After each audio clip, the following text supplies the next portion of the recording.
Hello, Internet. It is I, Malik Aaron, and welcome back to my Winter 2020 box office predictions. And today we're going to be talking about Like a Boss. It's just going to be one of those videos. And the funny thing is, like, the title of this movie actually reminds me of a Wendy's ad from a few years ago. In that ad, like, Wendy's was trying way too hard to get into meme culture, and then the whole commercial was all about memes. And at the end of it, there's like this dude, and he was like a boss, and it was just the worst thing I've ever seen. I know you're probably gonna look it up. Please don't. You will regret it. It is that bad. Anywho, um, let's get back on track. We're gonna go over the pros and cons of Like a Boss. So let's get to it. Pros. Well, this is actually a mixture of a pro and a con, but the cast here is kind of a mixed bag. On one hand, they're all recognizable. I mean, Tiffany Haddish. Most people remember her, from her breakout role in Girls Trip, and then she also had a hit with Kevin Hart with Night School.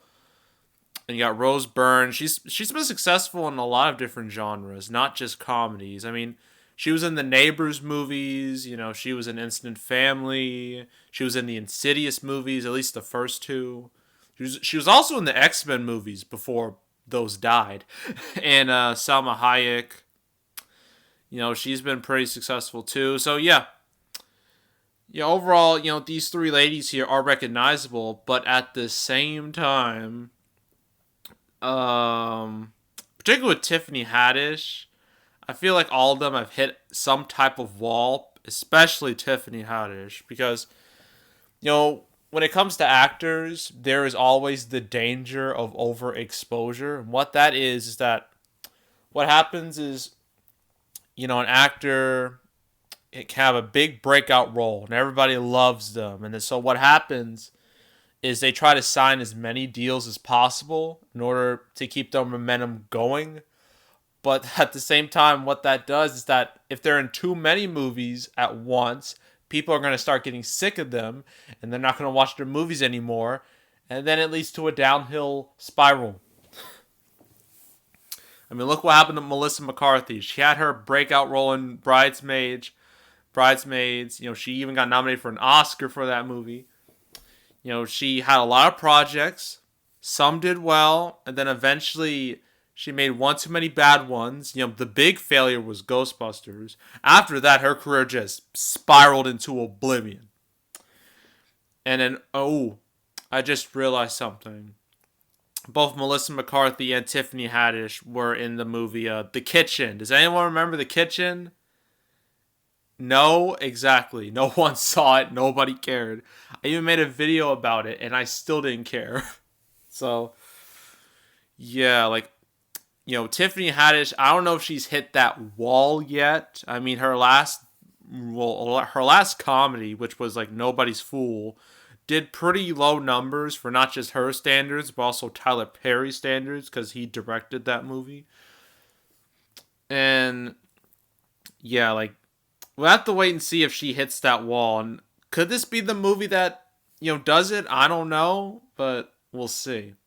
And, Rose Byrne, outside of some Neighbors and other movies I listed, she's not the biggest draw in the world. Like, it's usually she's not the draw. It's the movie itself that's the draw. And Salma Hayek, she hasn't been like a huge draw in really any movie to my knowledge. I mean, actually, let me look this up. Just to be sure. Just to be 100% sure. Yeah, no, she hasn't really done much in the movie world. She was in Grown Ups and Grown Ups 2. Yeah. Yeah, not the greatest. And I just thought of yeah, actually I'll tell you later. But yeah, that's like a mix of a pro and con. But a real pro is that because it's January and people's standards are so low when it comes to movies in January, I feel like this can do well because the whole thing with this movie is that it's one of those movies that's supposed to make you feel good. It's supposed to make you laugh and be positive and stuff. And considering how the world's going right now, I mean, most people would love to be positive. I mean, even if the movie is pretty bad, but there have been a history of bad movies in January that, despite terrible reviews, they still do well. I mean, just over a decade ago, there was Paul Blart Mall Cop. I mean, sure, people didn't think it was a masterpiece, or a lot of people didn't think it was any good, but it still made a lot of money, especially for January. And I don't remember any other movies that really did that other than Paul Blart. But yeah, sometimes a January movie can be a hit. And could this be it? Probably not. But there's a chance. Not a high chance, but a chance still exists. So oh, and a con. We have to do like a con now. This is an R-rated comedy. R-rated comedies have pretty much become obsolete in recent years. I don't know what happened because like at the beginning of the last decade, like in the early 2010s, R-rated comedies were just flourishing. I mean, you had movies like the Hangover movies, Ted, Bridesmaids, The Heat, like Neighbors, and now I'm just like, what the hell happened? Like, I don't know. Maybe it's YouTube. Maybe it's all the YouTube sketch comedy we see now. Maybe it's because R-rated comedies become so safe that they're just not funny or they're just not entertaining. Maybe it's not just R-rated comedies. Like comedies in general have been doing pretty poor the last few years. So yeah, that's a serious problem for Like a Boss since it is an R-rated comedy. So yeah, so that's one con. I think another con is that this really isn't a con or a pro. Like the reviews are bad, but there have been plenty of times in history that bad reviews don't lead to bad box office, unfortunately. Because a lot of people think, oh, bad movies, they don't deserve to be successful. But a lot of times, a bad movie can still make hundreds of millions of dollars. I mean, look at a movie like Suicide Squad. Nobody liked that movie, and it still made over $700 million. So, oh, and like, remember those awful, awful, awful parody movies from back in the day, like your epic movies, your date movies, your Meet the Spartans. They were all awful, and people still watched them. And they all came out in the early part of the year, like January and February. So, really, reviews don't matter with this movie. It's a non-factor. So yeah, that's all I gotta say about Like a Boss. That's all I can really think of with this movie. So opening weekend, I don't think it's gonna do particularly well. I think it'll open like 10 to 15 million. I think is reasonable. And overall, it'll probably reach like 30 or 40 million. Then everyone's just gonna forget it ever existed, and that's what's gonna happen. So yeah, that's Like a Boss. And the last movie I gotta talk about this week is a movie called Underwater.